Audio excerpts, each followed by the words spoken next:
Bonjour et bienvenue à votre émission Langue fourchue. Aujourd'hui, nous allons parler démocratie. J'aurais bien voulu que, depuis le retrait de nos terres, de ceux qui nous ont apporté la civilisation, les États d'Afrique renouent avec leurs us et coutumes, leur mode de gouvernance, et comme cela, tout le monde aurait su à quoi s'en tenir. Parce que, comme le disait quelqu'un, la démocratie n'est pas vraiment faite pour l'Afrique.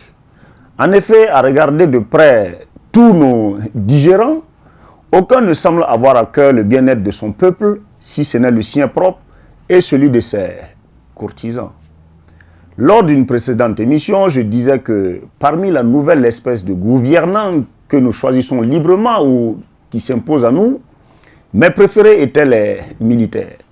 Oui, parce que eux au moins, on les sait en armes et on sait qu'ils pourraient avoir le monopole de la violence. Donc, il n'y a presque aucune surprise avec eux. Les plus dangereux de cette espèce sont, à mon sens, les opposants légendaires. Eux qui, des décennies durant, ont été les souffres-douleurs préférés de certains pères des indépendances qui ne toléraient aucun paix de babouin sous leur régime. Les héritiers de leur père n'ont pas été non plus aussi tendres que cela avec ses opposants en appliquant le principe simple de « l'ennemi de papa est mon pire ennemi ». Résultat, un durcissement de ces opposants qui ont la rancune tenace et des ambitions plus que démesurées, enfin pour ceux qui ont survécu à leur bourreau. Ainsi, quand ils arrivent à s'installer dans le gros fauteuil, ils font mieux que leurs prédécesseurs. Répression de manifestants par-ci, révocation de fonctionnaires contestataires par-là, bref, un travail propre et avec assez de bavure. Pendant que les opposants, pour une fois, se coalisent contre un troisième mandat de Condé, la commission de défense et sécurité de son auguste assemblée faisait passer une loi on ne peut plus terrifiante. En effet, il a plu à la majorité acquise à Alpha de lui apporter confort, mais surtout force pour les mois difficiles qui s'annoncent pour la Guinée. Chantre de l'alternance démocratique dans son pays, prisonnier politique reconnu et chanté, exilé et relax dans les cabarets de Kinfagé, il repart occuper le gros fauteuil avec l'aide et le coup de pouce de certaines personnalités africaines et occidentaux.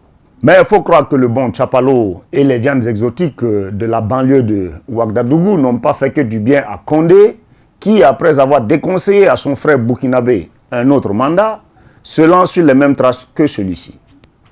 N'ayant pas une force privée pour mettre les futurs manifestants au respect, et en bon démocrate, l'alpha et l'oméga de la destinée guinéenne donnent plein mandat par le vote d'une nouvelle loi aux forces de la sécurité intérieure de tirer à vue. Oui, cela veut dire que la gendarmerie peut, au nom de la lutte contre le terrorisme bien entendu, faire usage de ses armes sans qu'une poursuite ne soit engagée contre elle. Bon, c'est très technique.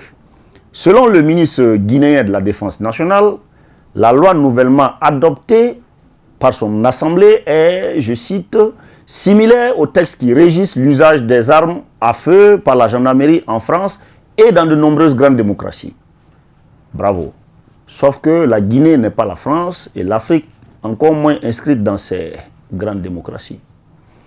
Parce que la compréhension de cette loi pourrait être diversement interprétée par les gens en armes si on se réfère à ces deux principaux points, à savoir le cas d'absolue nécessité, c'est-à-dire quand il n'y a aucun autre moyen de faire cesser la menace que de neutraliser le sujet, et de la proportionnalité qui voudrait que la riposte soit conditionnée à la gravité de la menace ou de l'atteinte.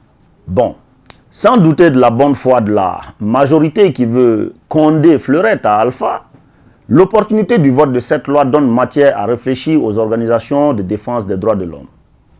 Dans une foule noire, on peut aussi facilement confondre un caillou à une grenade, n'est-ce pas? Donc la barrière entre l'absolue nécessité et la proportionnalité est vite descendue. En espérant que cette loi passe par une petite modification avant une autosaisine du Conseil constitutionnel guinéen, je conseille à la population d'éviter tout regroupement non autorisé et toute marche avec quelque objet que ce soit. Cela leur éviterait toute bavure non sanctionnable des forces du désordre. A bientôt pour une autre langue fourchue.